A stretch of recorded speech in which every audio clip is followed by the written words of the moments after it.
Streaming live across the globe, Anjali Rao, Rob McKnight, and David Robinson. And Rob and Robbo, news, reviews, entertainment too.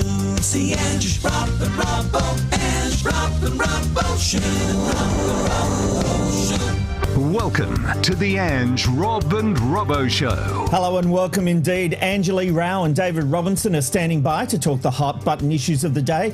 Coming up, Jason Roses will bring us reaction from around Australia and around the world to the sad passing of music guru Michael Gudinski.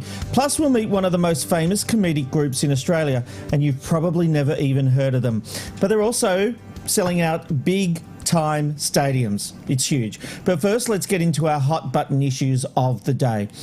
And a man who doused a friend with petrols and set her alight will not receive any further punishment from the courts, thanks in part to the victim's forgiveness. Brisbane man Matt James Nolan was suffering from severe mental health issues and had drugs in his system when he robotically lit his friend on fire. Sigourney Coles received third-degree burns to 10% of her body. Despite this harrowing experience, she's offered to forgive Nolan. He had previously tried to get treatment for his schizophrenia, but was turned away by several hospitals. In the end, he turned to meth for relief, but clearly that didn't work, resulting in the crime. Ange, when it comes to someone who is potentially a danger to society, should we overrule what the victim wants? Oh, God. Look, it should go without saying, but look, I've just got, enormous sympathy for anybody who has mental health issues, but I actually have more sympathy for the community at large when, a violent criminal with or without mental illness is set free among us. And, when I read this story, I was absolutely incredulous.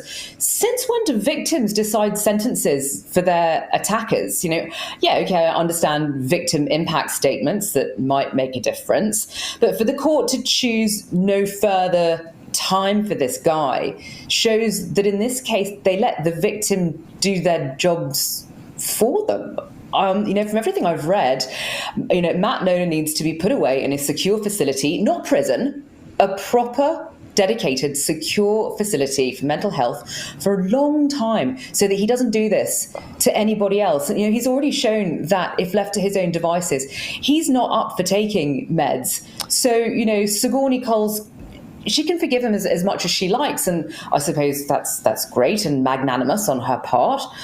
But what does that mean for countless other people who now may be put at risk? And how will she feel if he does something like that to someone else, knowing that she could have had a hand in having him properly taken care of?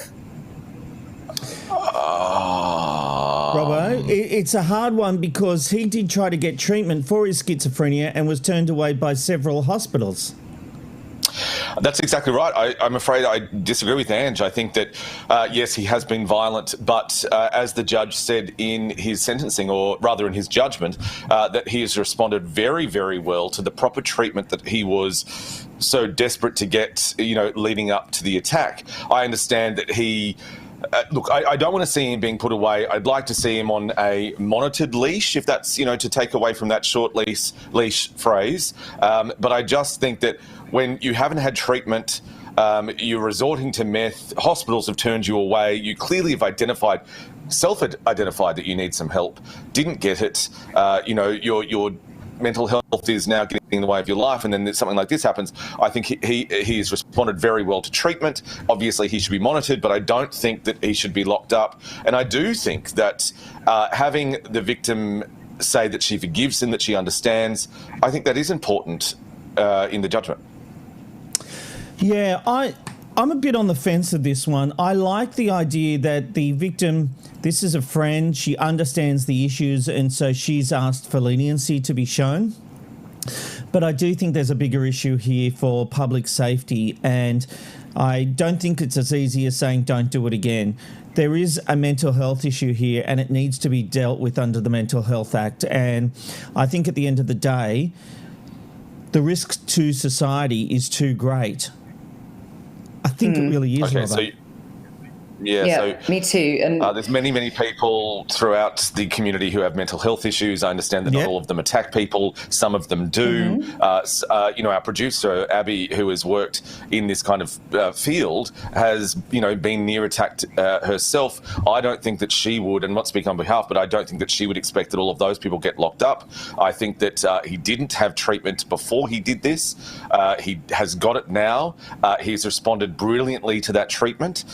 So that means I don't think he should be locked up because, he did try and seek help, wasn't given it, tried to self-medicate, a very common thing that people do. I don't think that then he should be locked away. If he was on medication, if he was receiving treatment, then I think the conversation then changes to, well, he can't be out. But he wasn't receiving anything. And since he has, he's improved exponentially. So I think that should be weighed in too.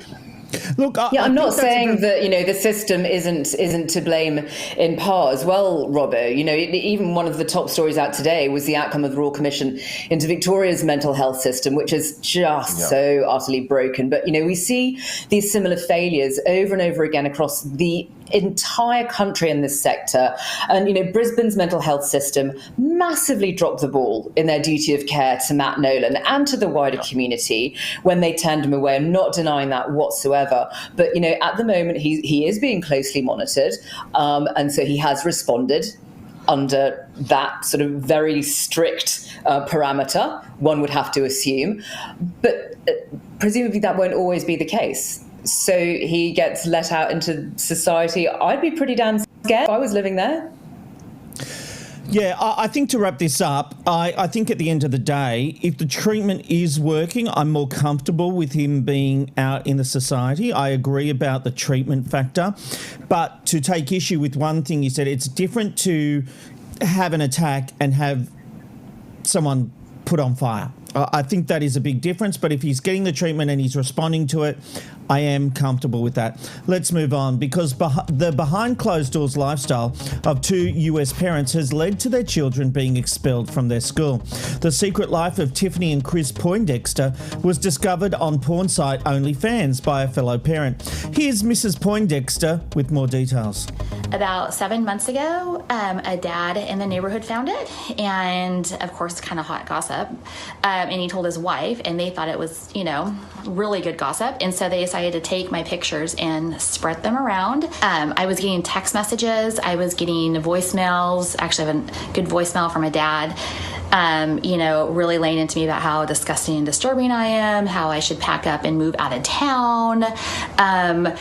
It's been a lot of bullying and harassment on me, which is fine. People don't have to agree with what I decide to do, and that's okay. I'm not asking anybody for their approval or for their agreement, but what I'm not okay with is people going after my children and trying to get them removed from school. It's like, if you want to harass me that way, that's fine, but the problem I have is when you're bullying and you're harassing my children and you're trying to get them removed. I sometimes wonder, how is your behavior actually better than what I'm doing?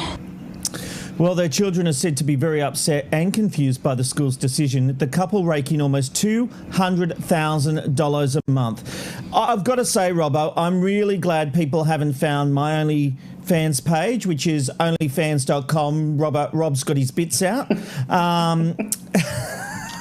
I didn't know you had fans, Rob. No.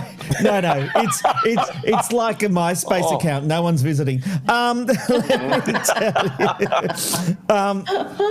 Here's the thing. I've got a few issues here. So the mum is now the subject of school gossip. Is anyone saying to the dad, why were you looking at OnlyFans, sir? What were you planning on doing? What were you spending your money on? No, because he's a man. No one's talking about the fact he's taking Mrs. Palmer and her 5 daughters out for tea. 4 daughters. Because he's a man. Oh yeah, 5. He's a man, though. Of course, nobody's going to ask him. But isn't that outrageous? But I'll tell you what. I tell you what I will say. I think the school have a right to take the kids out of school. Let's assume it's a religious school, for the sake of this argument. No. What? Well, hang on. Well, it's not. For the sake of this argument, we understand that it isn't. And if a parent is not living by those beliefs, then they have the right to say, this is not, even if it's not a religious school, we don't like what you represent as far as being in our school. I don't agree with this at all. I don't have kids, but I would like to see the contract that you, Amanda, that you yourself, Angela, have signed that says that if I bring the school into disrepute with my private life, then you can kick out my kids. I'm pretty sure that you've signed. You've never signed a permission slip like this. They don't have to serve you. Beg your pardon? What? That's a private school. They're on $200,000 a month. Let's presume this is a private school. A private school does not have to take anyone that they don't want to. But it doesn't affect them. It does. It's a reflection of the school. Oh, rubbish it is. Unless every single dad, which I think every single dad will be able to get away with it because, like Ange said, they're male. So let's not question the dad how he found her OnlyFans. I actually had a little dabble in OnlyFans, I promise you, for research purposes only, tonight. And you can't actually see anything. You can see a couple of photos, but you can't see anything. I reckon that the dad's been having he got the credit card out. Let's be honest. He went, there's Georgia, right, whatever her name is, Poindexter. I can't get past the surname, but there's Mrs. He got his credit card out. Is that a euphemism? Putting his card digits in there. He's seen more than the front pictures. Please don't say putting digits in anywhere whilst we're talking about this, for God's sake. Sorry, really quickly, bring it back onto this. Unless she delivers the kids to school dressed, as one of her pictures, then yeah, you can get rid of the kids. If she is being a proper mother, someone who is, contributing to the school and things like that, it doesn't matter. Because you know what, when you think about it, are these people or these parents trying to say that they're all doing like the missionary little position where, all right, you want to do it, Mum? Yeah, okay, Dad. Let's turn the lights off and let's just put it down here. Not that they know, or not that we know. I just no, this is rubbish. I don't think they should be expelled at all, non one iota. I think this is like the mob who likes to point and gossip. It's absolute rubbish. And you obviously agree with Robbo. What if their parents were convicted murderers? Would the school not then have a right to say, we don't want your type here? Oh, come No, that's exactly what I was going. You can't compare an OnlyFans page to convicted murdering parents. But here's the thing. That is your line. That is your line. The school has a different line. It's obviously a conservative school. It's private education. And like any business, they have the right to refuse service. We do not know that they're private. I just think that you're trying to... If they're at a public school, they have to take them. You can't be kicked out of a public school. Every child must have an education. Private schools But kids whose parents are in prison don't get kicked out of their schools. Oh my God, no, look, it was apparently sort of fairly common knowledge that, this couple were doing that. It's only because, a bunch of mean girls, mums at the school decided that they were jealous or whatever. It's just, but... I don't think I don't think that you can bring in the school can't sort of bring in the morality to deal with the children. That's really unfair. It's you can maybe bring the parents in and say, look, this has happened. It's a bit of a sensitive subject. Can we maybe think of a way of doing this less publicly, something like that. But to take it out on the children is absolutely outrageous. And those poor kids now just don't know what's what because they still don't know what their parents do for a living. The parents haven't told them yet. They said that they will do in time. But meanwhile, these kids are just left, without school for God knows how long, because presumably now the entire town knows. And they're just left in this educational limbo because of what the mum's doing. And the mum is it's actually really quite tame. Well, we haven't seen what they're doing on their OnlyFans page, but here's the thing, and I don't really understand OnlyFans. I don't know if it's just nudity. I don't know if it goes further. No, she talked about it. I swear I did not type out your credit card, Rob, into that computer. Robert, just really quickly, you said murder. You're comparing it to murder. OnlyFans is legal. Murder is illegal. Like that just kind of squashes that argument. I was talking about the morality because some people see doing something like OnlyFans and porn as immoral, and especially if they are at a religious school, but even private schools. But I've made my point. The kids will get an education. They just might have to do that at another private school or at a public school. But I will accept the fact this is just pathetic from the other parents, turning this into gossip and making a big deal of it. C'est la vie. Everyone should have their own choices, but I do stand by the school having the right. Anyway, let's move on, because Taylor Swift has taken offence at a joke from a popular Netflix series. The Fearless singer has lashed out on Twitter, calling out a joke on Ginny and Georgia. The offending humorous line, "What do you care? You go through men faster than Taylor Swift." Well, Swift didn't see the joke as funny and tweeted, "Hey Ginny and Georgia, 2010 called and it wants its lazy, deeply sexist joke back. How about we stop degrading hard-working women by defining this horse shit as funny?" Also, Netflix, after Miss Americana, this outfit doesn't look cute on you. Happy Women's History Month, I guess. So far, the tweet has earned over 600,000 likes. All right, Ange, is this slut-shaming or just simply a joke? No, see, I feel very, very strongly about this. I totally agree with Taylor being furious with Ginny and Georgia and Netflix for joking about her past love life, which is nobody's damn business other than hers and the countless exes she's made heaps of money singing about while bringing the entire world into it. I got you there, didn't I? You did, because this woman, who I'm a big, big fan of, really love Taylor, love her music. Yep. Same. Has made song after song after song after song, singing about all the intimate details of her ex-lovers. Of course. You know, that was the thing that I know we're all looking at the monitor watching. The Abby, our producer, is watching us, who is the ultimate Taylor Swift fan. And let's just say smoke is coming out of her ears at the moment. But so we're all a little scared here, because I think we're all on the same page. Robbo. Hello. A joke is a joke. Sometimes a joke isn't even about the person. It's just a punchline. Is she being overly sensitive here? There are no words in the English language that can describe how oversensitive I think that she is being in this. It's just ridiculous. It's a mountain out of a molehill. Look, this is the thing. There are jokes surrounding you when you have a certain personality. Like, you know, people always joke about Gene Simmons, a man. So all of the people going about this is a sexist thing. Gene Simmons is joked about constantly about the amount of women that he has slept with. Now, that is the same thing to me. The other thing now is Taylor is obviously saying no to comedy, that you can no longer... So basically Saturday Night Live and, you know, past shows like Fast Forward, Full Frontal, any kind of sketch comedy, all cancelled. So networks or aspiring comedians, you're out of work because you might offend someone like Swiftie with such a benign little comment that actually has a basis in truth. She has, as you said, Rob, written a lot of songs. She's even admitted to it. She's written a lot of songs about her breakup, and that's fine. It's not a sexist thing to say to Taylor Swift the same thing that we've said to Tom Jones, to Robert Palmer, to Bonnie Tyler, to Taylor Swift. It's no different from what we've said to all of these people before. Look, sweetheart, have a lie down. Just have a little relax.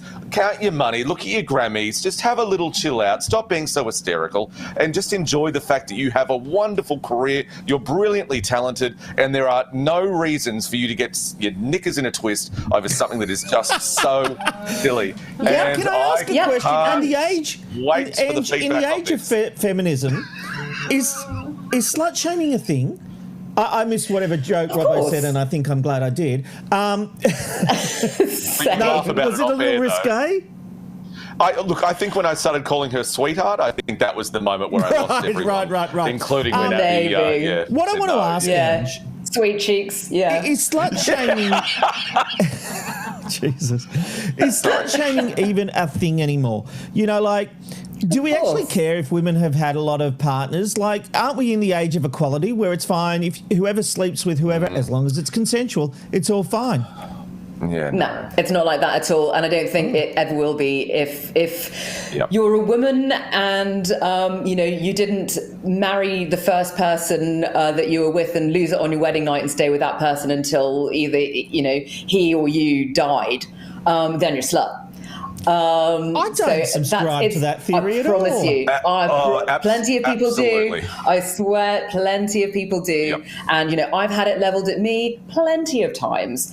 If you go out with, after my divorce, I waited a good long while, but then I dated some people. And then that's when, then all of a sudden you get this like scarlet woman. Again. Yes. Sorry, so many that's times. a joke. I know, exactly. Anyway, look, I just want to say about, Taylor Swift thing. It's like, okay, I don't know how she can't go, I made my entire career based upon singing about exes, and that's why the world fell in love with her, because it was the greatest fun in the world going, oh, who's she singing about? Now it's like super boring, of course, because she's been in a relationship since 2017. But you know what this reminds me of? This reminds me of Melissa George losing her Nana over the concept that she was ever Angel in Home and Away. That's what it really reminds me of. That was on the morning show. Yep. Oh, yes. Can I say? I just have to bring some breaking news here. I'm getting word from our producer, our Taylor Swift expert. She says #FatCheck. She has more songs that aren't about her exes than that, but then are. Then she does. Was a very, no, I don't even understand only the famous ones. But I think what Abby's saying is that she's written more songs that aren't to do with exes. Yes, but if you've written 500 songs and 200 is still about exes, that's still a lot of songs about exes. Exactly. It's only the songs about exes that made money. Yeah, they're all your That's hits. true. Can I just say on shaking her this head note, no. on a slut shaming level, if we're going to go on that thing, and on a sexist level, I would be absolutely, because I agree with Anjali Rao. If a girl got up on a stage and said, "Hey guys, I've slept with 50 guys," then everyone would unfairly and disgustingly would go, oh.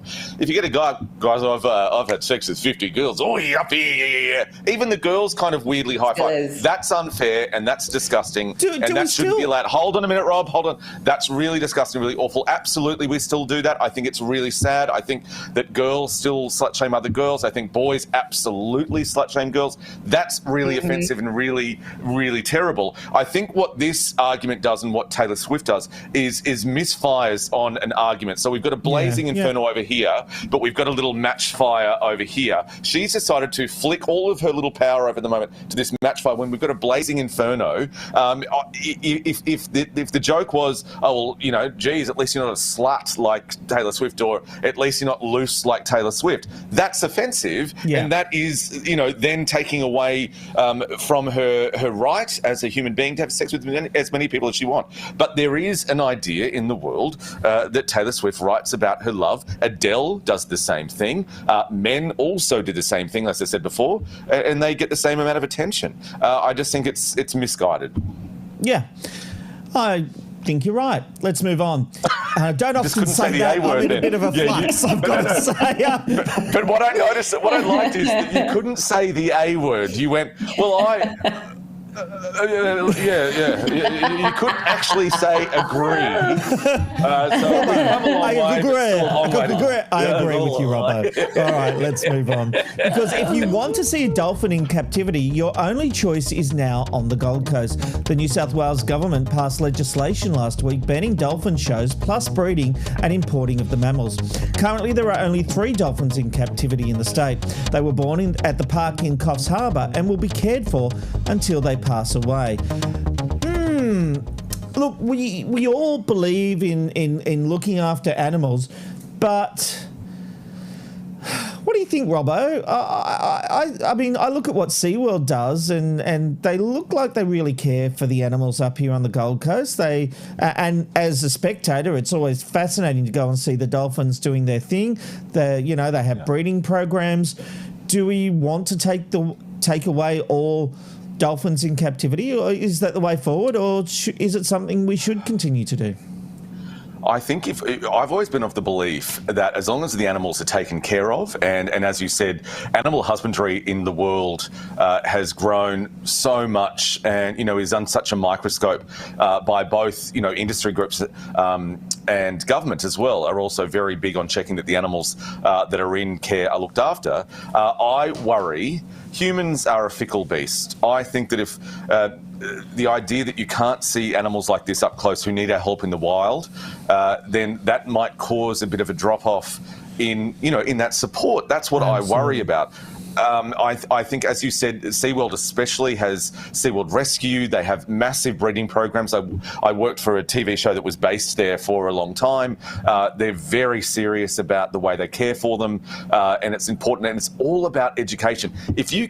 So imagine in 10 years when there's no aquariums, for example, and then you take your 5-year-old daughter, son, niece, nephew, whatever, and you're trying to explain to them what a dolphin is. Well, you can see it in a picture, you can see it in a video, but you'd never have that wondrous moment when you see an animal like that in the flesh, where you see it moving around. The same as a shark, a stingray, a turtle. These are really important, poignant moments, I think, in life that also help to cement the love of those animals. If we lose that, then I think that's really bad.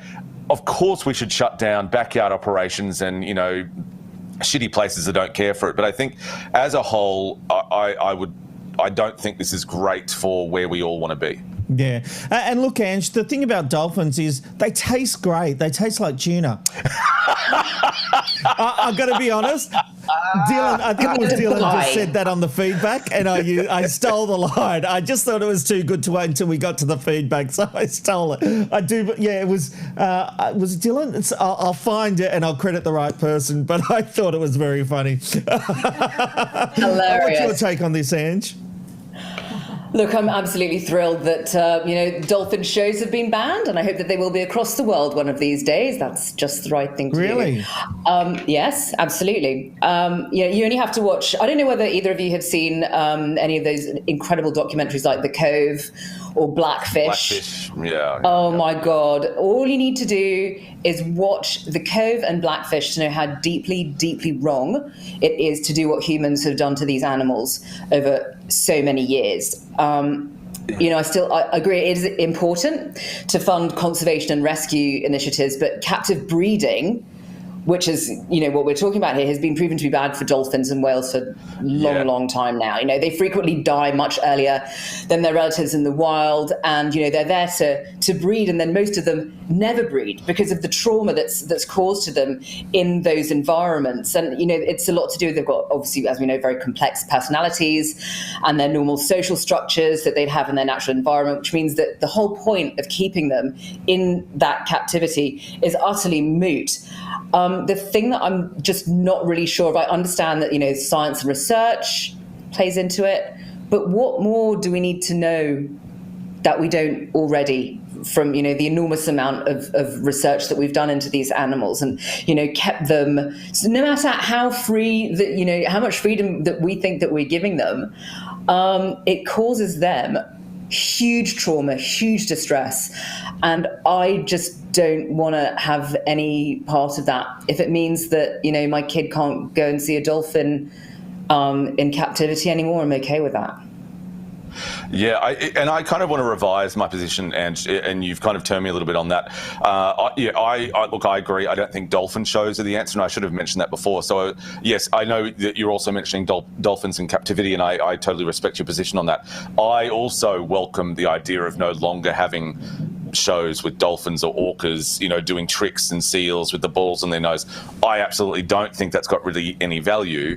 So I just wanted to, agree with you on that. I think that was a great point.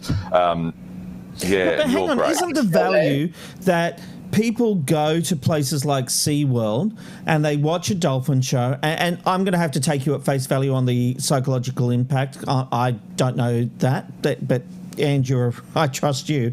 But the idea that people go to places like SeaWorld and pay their money is funneled back into conservation and programs for these sea creatures. If you take the shows away, will as many people go to places like SeaWorld, and will the funding of these much-needed funds, these these funds to conserve the dolphin population and other sea creatures, will that be lost? I think it's definitely worth the risk. It really is. It's like, we've had these animals in captivity for so long now, and there's so much evidence about what that does to them. I couldn't have it on my conscience going anywhere that had, sort of any program like that. Even if it does, prop up the finances for the rest of the institute, just couldn't do it. I think I just know too much about the distress that it causes these creatures, and I won't be part of that. And if anything, I'd much rather get my kid scuba diving and seeing these animals in the wild, in their natural habitat, not in a prison of humans making. Right. Amanda, I think we'll have to cancel those plans for SeaWorld this weekend, so you can break that to the kids. I can hear the broken hearts now. Yeah. I'll say to them, guys. talk to Auntie Ange. She'll explain it all. I like Come that. here, kids. Let's watch the show. All right, let's move on. Because if they'll you've be ever heard a crying after catchy that. pop song on the radio, there's a good chance it wasn't written by who you think. It turns out there are a lot of songs made famous by one artist, but written by another. For example, Linda Perry wrote Beautiful by Christina Aguilera. Taylor Swift secretly wrote This Is What You Came For by Calvin Harris and Rihanna under a pseudonym. And Sia has written many songs for artists including Beyonce, Britney Spears and Kylie Minogue. Robbo, a lot of people take issue when someone doesn't write their own music, but some people are just better at writing than others, aren't they? Well, that's right. Elton John is a wonderful example, and he found such a great partner in Bernie Taupin. Obviously, Elton writes the music. I don't think this is a big thing. I'll tell you who thinks it is a big thing and has for a long time, and that is Madonna. Now, if you write a song for Madonna and she chooses to do it, it doesn't matter. It's part of the contract that if you open the CD sleeve, look at me being all nostalgic. If you open the CD sleeve, and you'll see that every song is also written by Madonna. It doesn't matter who the hell wrote it, Madonna writes it as well. So obviously there's that thing of, well, if you're not writing your own music, then are you that good? And if you're not actually singing your own music like Taylor Swift, who gets someone else to sing it for them. Yeah, just waiting for a reaction there.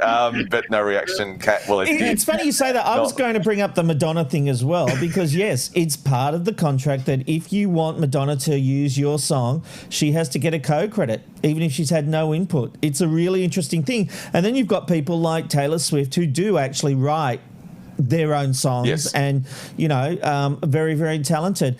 And would you feel a bit of a fake if you didn't write your own songs, if you were a singer? Not in the slightest. I love singing cover versions. What's wrong with that?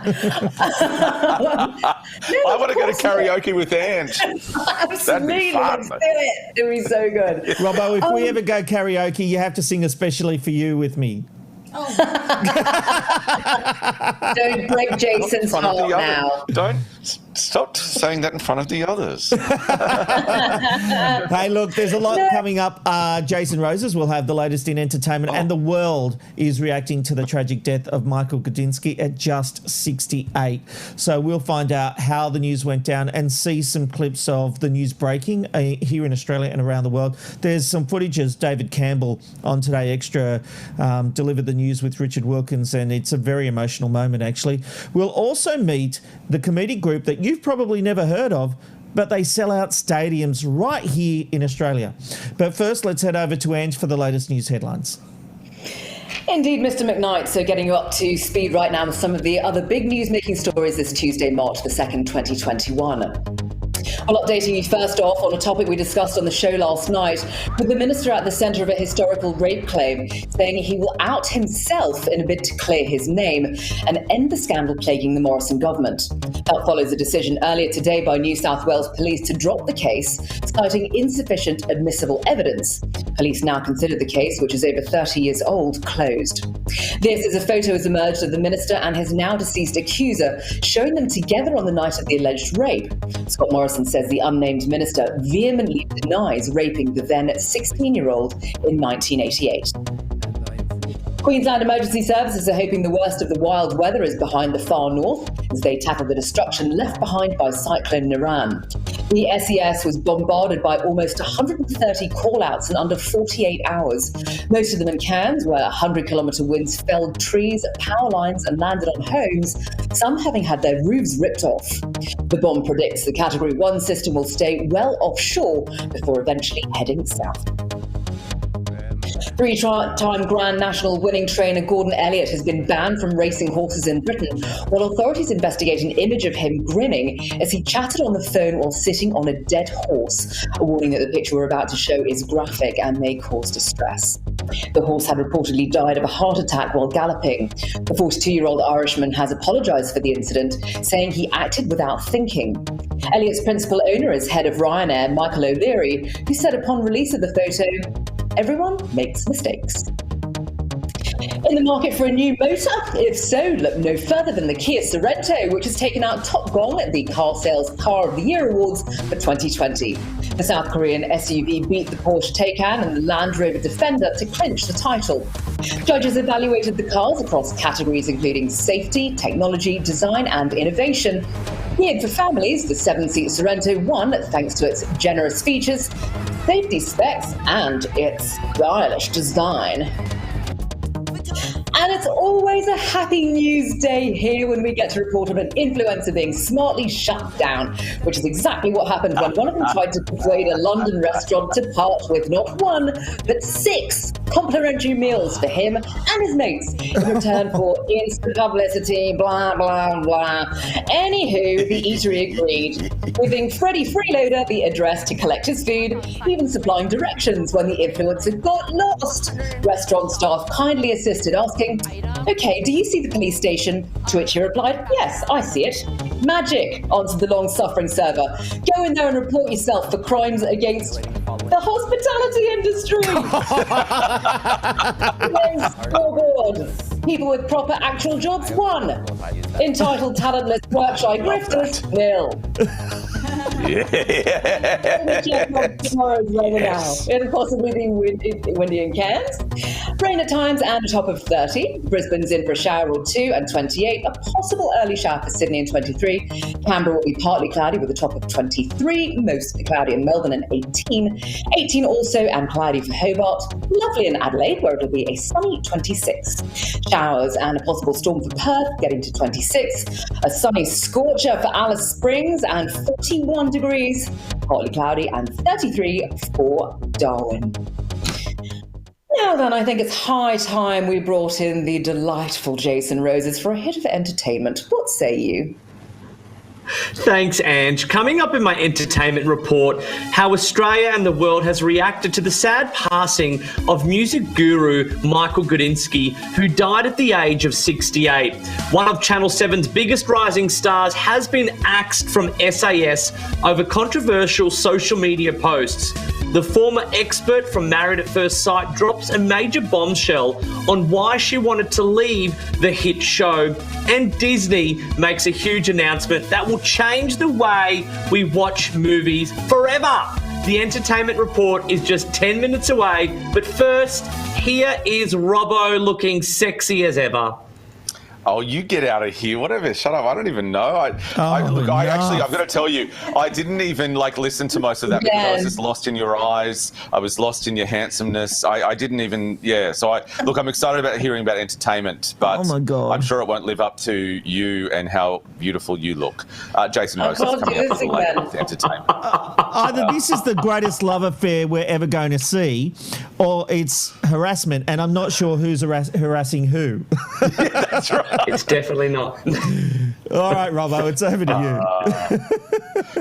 All right, it was on this day that Jason Roses was hit with a professional harassment suit for having a go at me and pretending like he didn't. More details to follow on that, but let's go back in time now for the moment. It was on this day in 1933 that one of the first movie blockbusters was released. King Kong hit the screen and the special effects were groundbreaking for their time. Described as the mighty monarch of melodrama, the movie would go on to inspire many remakes and even a ride at Universal Studios. It was once called by its late star, the sound of mucus. Sorry about that audio there. Christopher Plummer was no fan of the movie, but it was on this day The Sound of Music was released in 1965. It would go on to win 5 Academy Awards and continue to cement its place as one of the all-time favourite musicals. I've never seen it, and I hope we can cut it now. Cut it off now so we don't get Facebook. We couldn't find it. And it was on this. If you were lucky enough to walk through the gates of Walt Disney World in Florida on this day in 1972, you might have been their 50th millionth guest.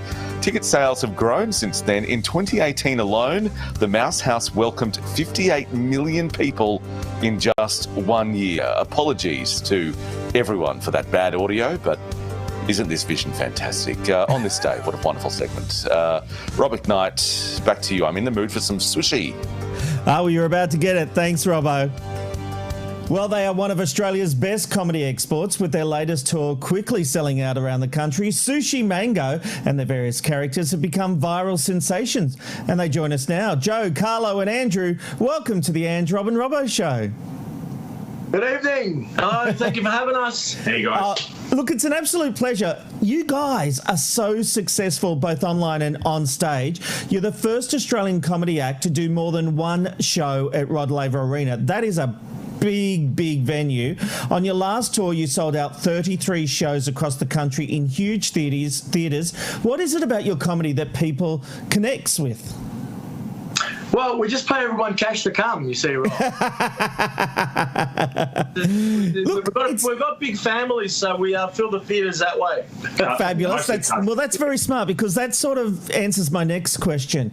It's interesting because I mean no offence when I say this, but you're not household names, but your tours are doing so well. You're selling out. What is the disconnect with that national recognition and how you're getting audiences through the door? Great question. That's a great question. I mean, I think that, you know, we're sort of bringing that nostalgia to a lot of families and a lot of people that watch our comedy. So even though we might have like roughly about 1 million followers throughout all of our different social medias, it seems to like be that they show their mums and dads and so forth. We got a lot of young kids saying, "Hey, our parents love you guys," and then they are basically introduced to us too. So it's interesting how we've got this massive following, but we're not those household names yet.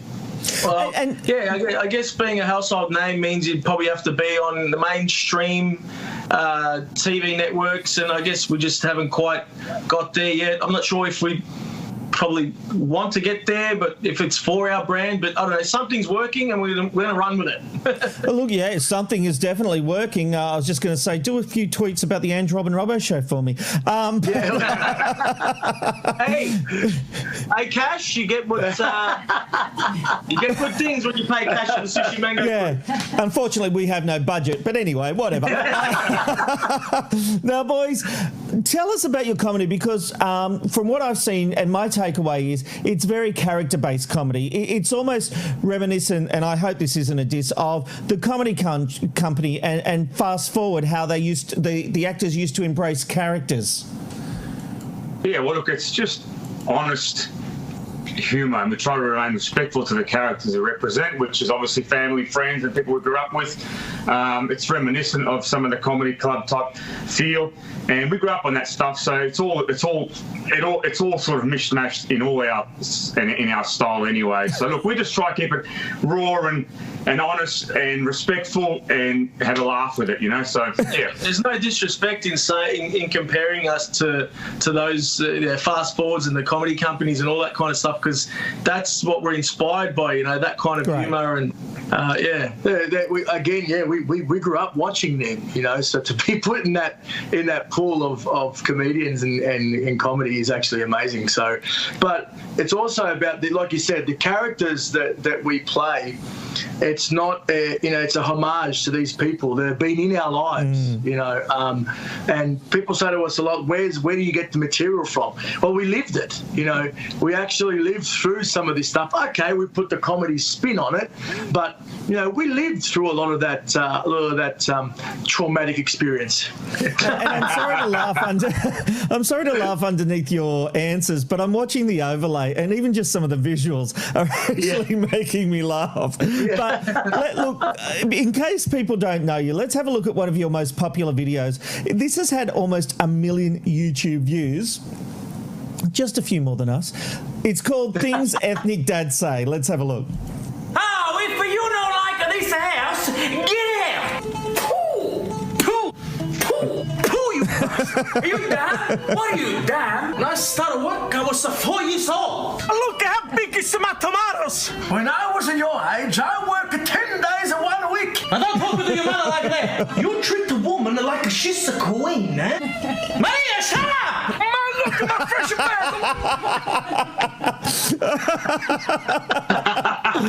Sorry, that tickled my funny bone. It's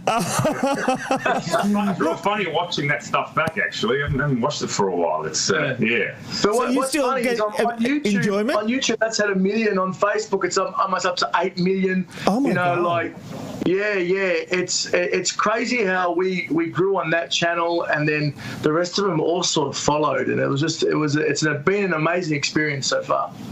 Well, I've got to ask you, in this day and age, we live in a world of cancel culture, and people are getting offended very easily. It's almost like people are hunting out things to get offended by. How do you guys cope with that? Does it ever affect the kind of comedy that you do? It's a real thing, and look, I always answer that question by saying it's not a comedian's job to be PC. Mm-hmm. I think because if we do in 10 years' time, we're going to have comedians going on stage and telling knock-knock jokes. There's going to be nothing left to joke about. And, Australians have always been notorious for poking fun at ourselves. And, I think if we lose that, we're going to lose our identity along the way, But we don't go too far. We dance on the line. But, we do what we do, and the following is there and the people want it. And as long as that happens, we're going to continue to do it. And, if people don't like it, just keep scrolling or change the channel. That's my view of it. If only it were that simple. Hey, look, as I said, this tour is selling out quickly. You've been adding new shows, but if people want tickets, they better move quickly. Head to tegdainty.com. That's TEGDAINTY.com for tickets and event information. Joe, Carlo and Andrew, thank you so much for being on the Ange, Rob and Robbo show. You guys are legends. I love it. Yeah, thanks for having us. We really appreciate it. It's the Random Life Shot of the Day. Where are you going today? You never know where you'll end up with the Random Life Shot of the Day. And just quickly on that interview for Crimes Against Comedy, we had to blur the face of the middleman quite a lot throughout that interview. We do apologise. No, I'm only joking. They put that bloody stupid Zoom filter on there. I think Sooshi Mango are great, but stupid font, stupid kind of filter there, guys. Anyway, let's get back to it. Today we're taking you to Skogsfog. That's Skogsfog in North Cape in Norway. They are in for a very chilly day there with a top of just 0 degrees and a bottom of -8. We've had a few of those and some snow, as we can see. Do you think Ange loves it when we don't say a name properly, Robbo? I reckon she loves it as much as I love it when you interrupt what I'm trying to host. I reckon that's how much she enjoys it. Those in Skogsfog not only have to deal with chilly winters, but sun around the clock during summer. From the 12th of May, a day after my birthday, until the 31st of July, the sun does not set, but instead lays over the horizons. I can't even say horizon. 24 hours a day. They call it the midnight sun.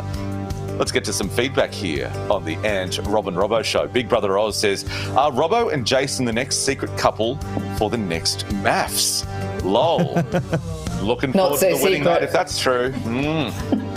Don't you worry about that. MVP Madsen says, agree with Ange, the kids should not be punished for the parents' OnlyFans. Alrighty, next up here on the Ange, Rob and Robbo show.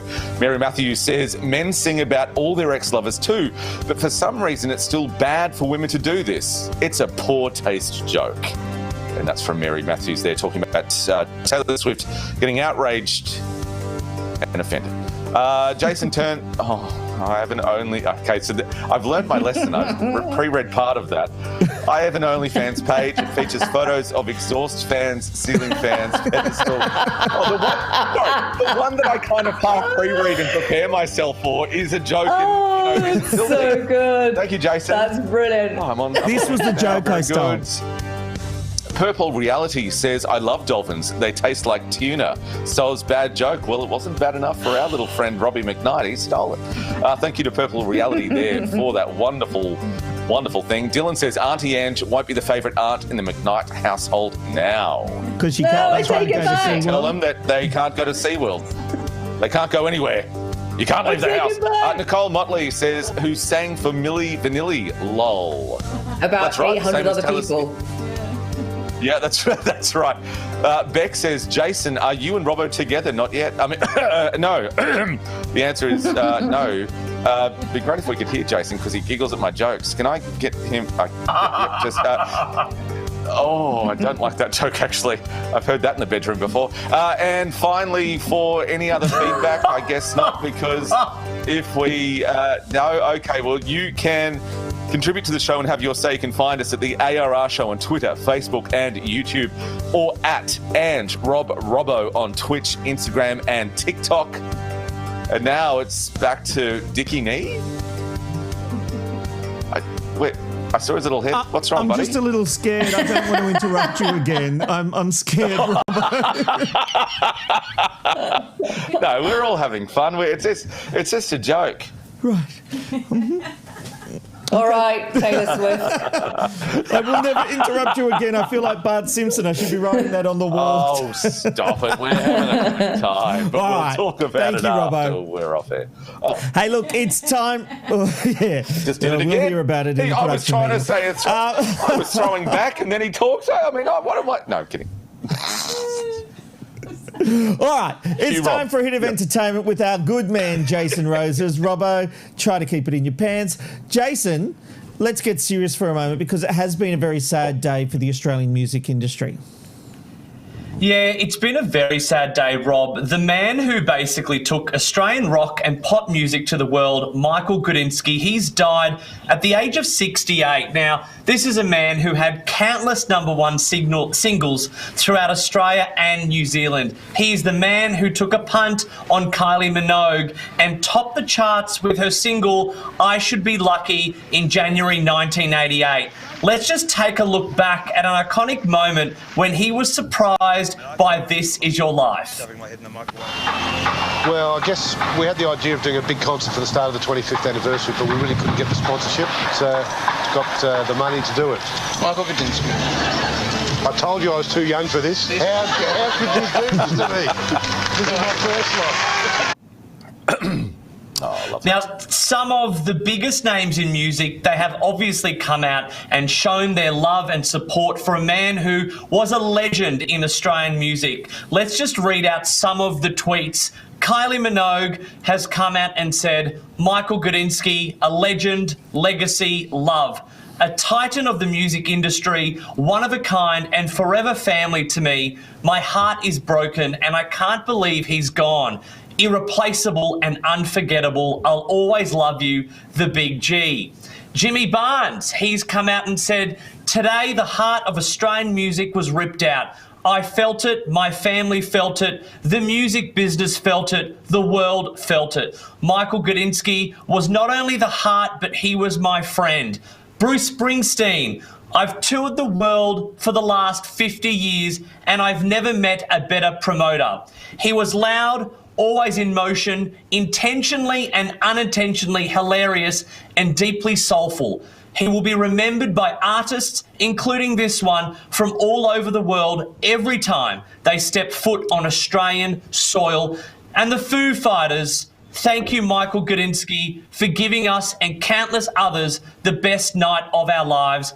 Over and over again, a true effing legend. We will miss you dearly. Rock and roll, we will miss you deeply. It is a very, very sad day in Australian music. And this is what Peter Ford had to say about Molly Meldrum's reaction. I spoke to Molly. He is absolutely just inconsolable with grief. because he and Michael were great friends, and indeed Michael's wife, Sue. Jason, one of the things that I saw today that I found really touching, actually, was David Campbell on Today Extra. And I want to show this clip that I took off the show. It's as the breaking news came through and David Campbell had to announce it. David Campbell, obviously being a good friend of Michael Gudinski's and his father, Jimmy Barnes, obviously also being a good friend. Let's have a look at how that played out. Welcome back. Sad news this morning. We just found out our dear friend in the music industry, Michael Gudinski, has suddenly passed away overnight. Dickie, I don't know if I have I don't know if I have words for this. No, I think you speak for everyone in everyone in the global music industry. That was raw. It was real, and it's just awful. I mean, yeah.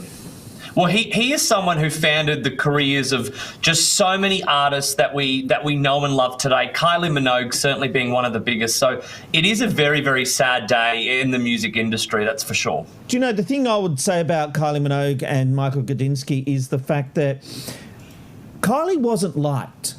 Radio stations wouldn't play her. She was seen as a joke. But Michael Gudinski always loved her because she essentially saved Mushroom Records. So the simple fact is, a lot of the Australian artists that got their breaks happened because Michael Gudinski had the money. He sent her off to England to record with Stock Aitken Waterman. They ended up doing I Should Be So Lucky. It became a hit around the world. And that helped Gudinski reinvest those funds into local acts. And she copped a lot of crap for a long time, but he stood by her. He believed in her. Well, he believed in a lot of people, so he made their careers and who they are today. So many people, so many artists just owe this man for creating who they are today. So he's definitely going to be deeply missed. Yeah. Very true words there, Jason. An absolute Australian legend, and he will be sorely missed, as you mentioned. Let's move on now, Jason. There is some drama on the SAS set for Australia because Ant is out. He is out, but not from the Australian version. He has been reportedly sacked from the UK version of SAS Who Dares Wins over offensive comments that he's posted over Black Lives Matter. Now, the since deleted tweets about Black Lives Matter, he basically referred to the protesters as absolute scum. He has vowed a TV comeback, and this is what he had to say.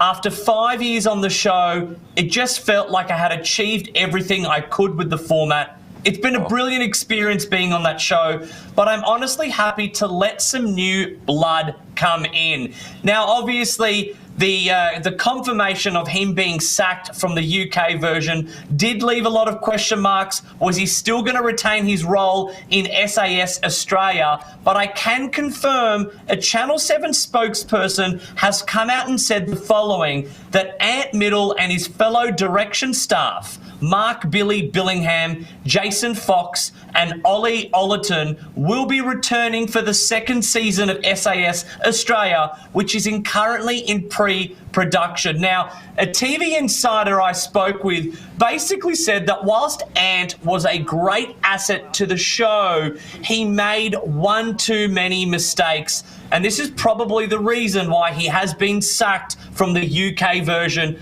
but he will be seen on the Australian version. Did Channel 7, have they done the right thing by keeping him? I don't know. Look, that's a very good question. And the fact is, his controversy hasn't really hit on these shores. And that's why he's not a liability for them. Obviously, if it had really got out here in a big way, they probably might have had a different reaction. But they're looking at it going, no one here knows what happened, what all the fuss is about. We'll keep him. And he's so keen to give Fresh Blood a new go that he's still doing the Aussie version. So that's all I'll say about that. Good on him. Good on him. You know, Jace, it would not be a Jason Rose's entertainment hit if we didn't talk about Married at First Sight. Oh my gosh! Can we just quickly do it? Yes. Expert has spoken out about why she left. Do tell. Yes. crazy. So Dr. Tricia Stratford, she has revealed the reason she left. She's come out and said that she felt sick. She felt the direction of the show was something she had not agreed to sign up to. She was worried about the contestants' mental health, and she compares the experience as to being on Math as a conflict in a war zone. This is what she had to say.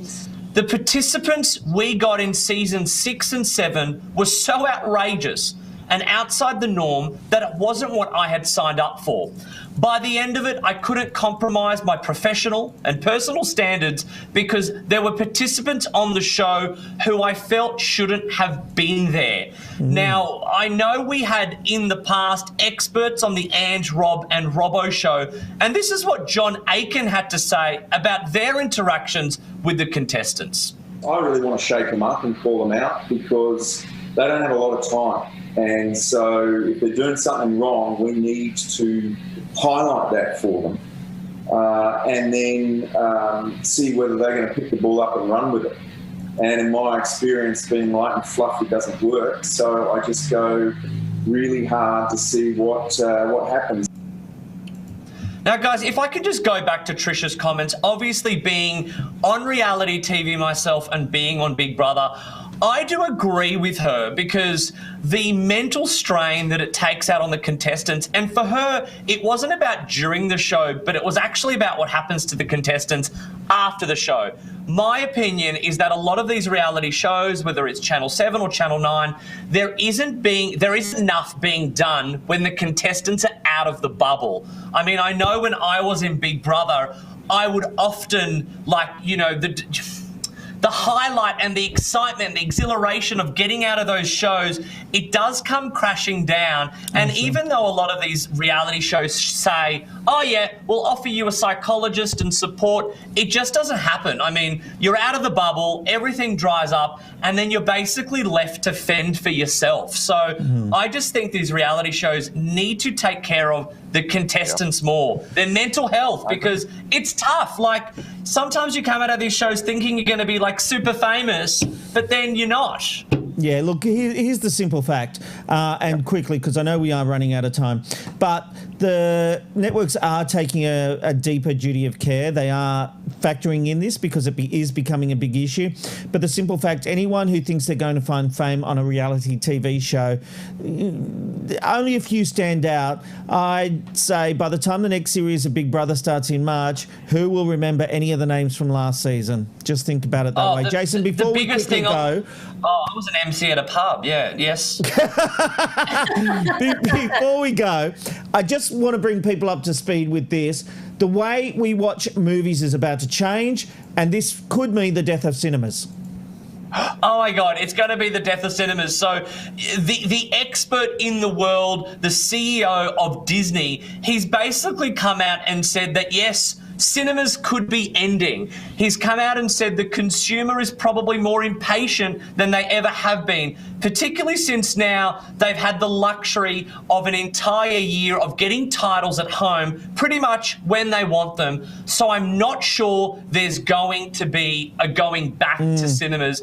This is obviously very, very scary because during COVID did effectively decimate Hollywood as an industry. I mean, at the time, I think only 45% of cinemas in North America were functioning, and they reckon that the profit that Hollywood made in 2019, it won't come back till about 2023. So it's massive news, but I think for someone like Disney, they're okay because they've got their streaming platform and they're probably making billions from it anyway. Yeah, look, I do think cinema has certainly taken a hit.